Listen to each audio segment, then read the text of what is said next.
just small communication barriers. Now, can you tell us more about your Olympic experience? Can you share that with us? We really want to know more about what it was like to compete in the Olympic Games, and how did you feel when you competed and won a medal? Thank you for that question. I have very fond memories of my Olympic experience. 4 months before the Olympic Games, I twisted my ankle and it was badly swollen. I was unable to walk. I could not train. I was in great pain.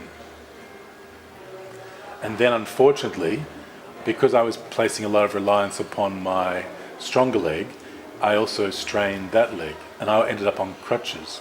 So that meant I could be in the pool, but I could not do any push-offs from the wall. I had intensive physio, I had treatment, I had ice packs on both of my ankles. And 1 month before the Olympic Games, my ankles were fully recovered.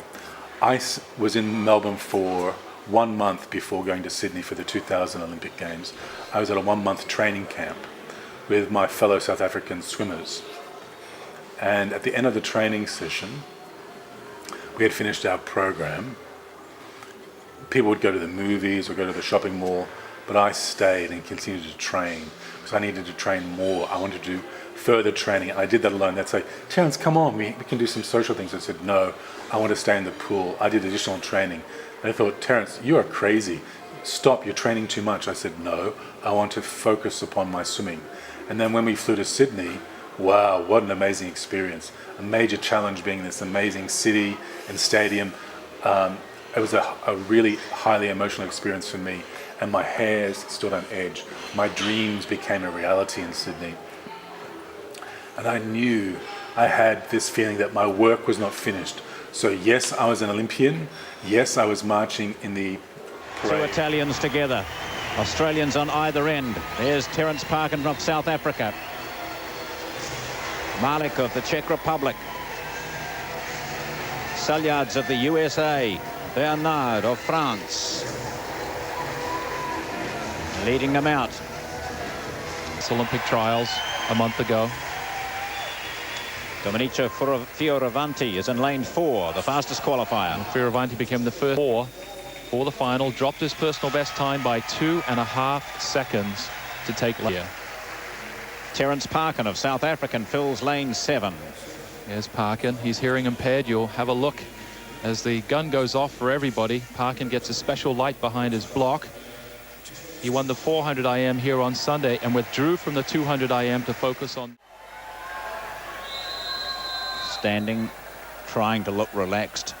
It's too late to worry about it now. They've gone all this way. Most of them opting for the old style swimsuits. Fioravanti in the middle of the pool having the full body suit. They're away in the first final of the night, the men's 200 meters breaststroke final. The world record stands at 2 minutes 10.16, a fantastic time set by Mike Barrowman of the USA 8 years ago. Parades, the athletes parade at the opening ceremony, but I wanted to compete to the best of my ability. So we had heat 1, 2 and 3, and then I made it through to the finals. My coach said to me, Terence, okay, this is your last chance. And he was right. This is my last chance to make it happen.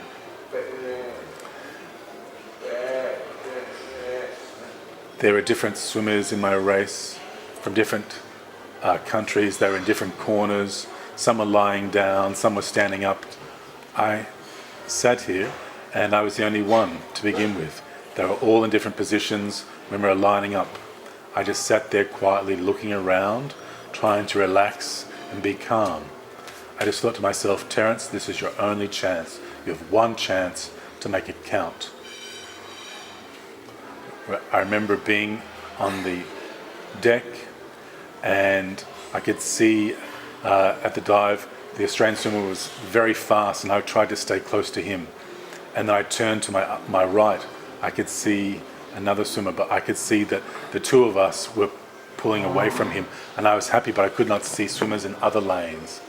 But then the lane over, to my surprise, it was empty. There was one person in front, and I was very surprised to see that, but I thought, okay, remain calm. Do not be overexcited. do not lose control. Stay in control of your race and your swimming. I kept swimming as hard as I could. I looked up to the scoreboard and I was so happy. I screamed with joy that I had come second. But in lane 7, I had made a mistake between lane 7 and 2 to make sure I could see the number. Yes, I did come second. I thought, is that lane 2? I thought, no. I was so happy when I realized. Fioravanti was noticeably slow in his breaststroke turnover in the heats yesterday in the semifinals last night. There he is with the full bodysuit. It looks like he's actually wearing a steamer of a wetsuit. He's already out slightly in front. He's the Olympic champion in the 100 breaststroke, so we know he's got that basic speed. Lane 2 from France. Bernard is the first to touch, but there's very little in it as they come back for the second 50. 2/100ths of a second slower than the world record set by Mike Barrowman in 1992 at the Barcelona Olympics. The crowd roars. They can see the moment. Fioravanti, a body length clear. Parkin coming at him in lane 7. In lane 1, it's Harrison, but it is Fioravanti of Italy, and Fioravanti wins. Italy have never won a medal in this event, and now they pick up the gold through Fioravanti. Terence. Italy first and third. Romolo takes the bronze. Terence Parkin of South Africa. And isn't that incredible? I think it is, but I think just looking at people's expressions will possibly just be an able substitute for that. But the Italians as well, doing tremendously well. Great to see the Italians up there. They've been doing so well. République d'Afrique du Sud. Winner of the silver medal, representing the Republic of South Africa, Terence Parkin.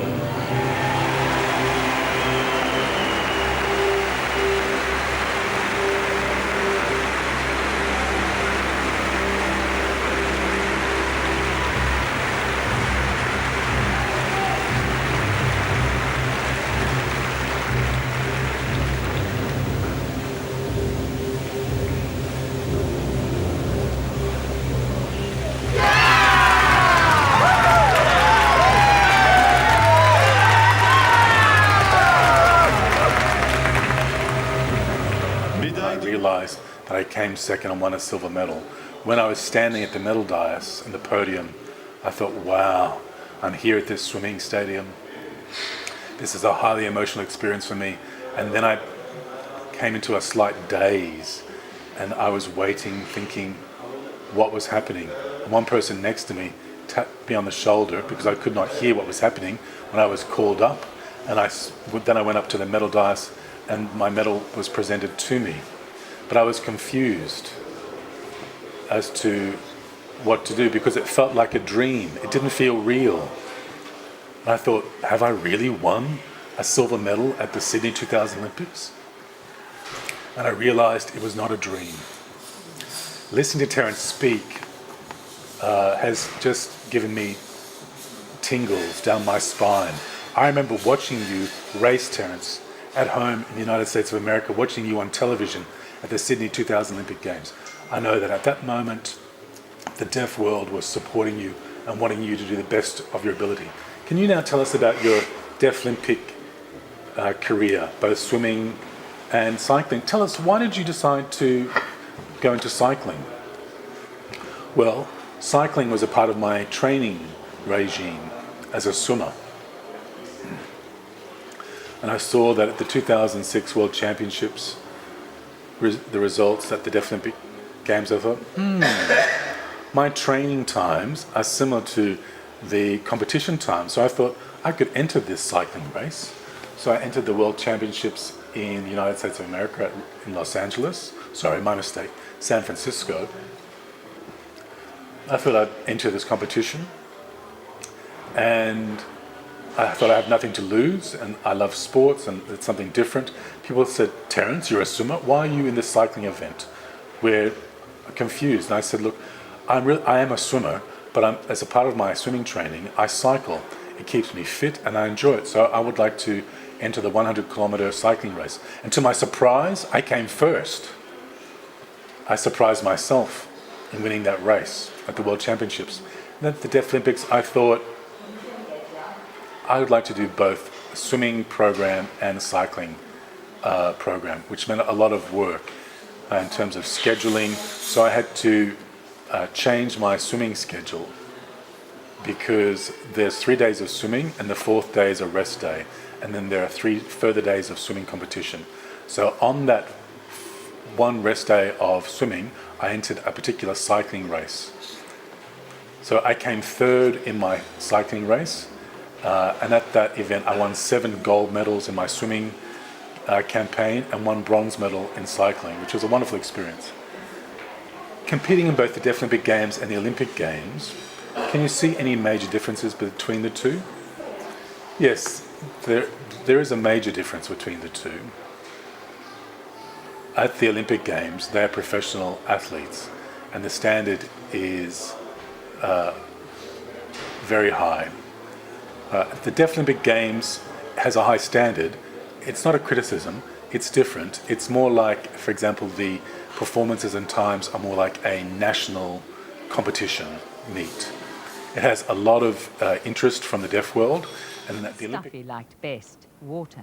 However, there was another cruel blow in store for the family. A day's outing in this Jeep nearly ended Terence's life. And at the Olympic Games, it's huge, but it's tough when you're the only deaf athlete. True, how do you feel being here at the Deaf Olympic Games?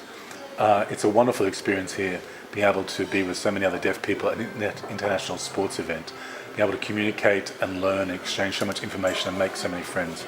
My last question to you, Terence, is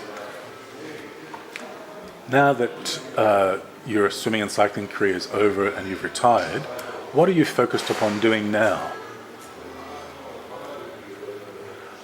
I know that the Monaco government has asked you to be involved in a development program. Can you tell us more about that?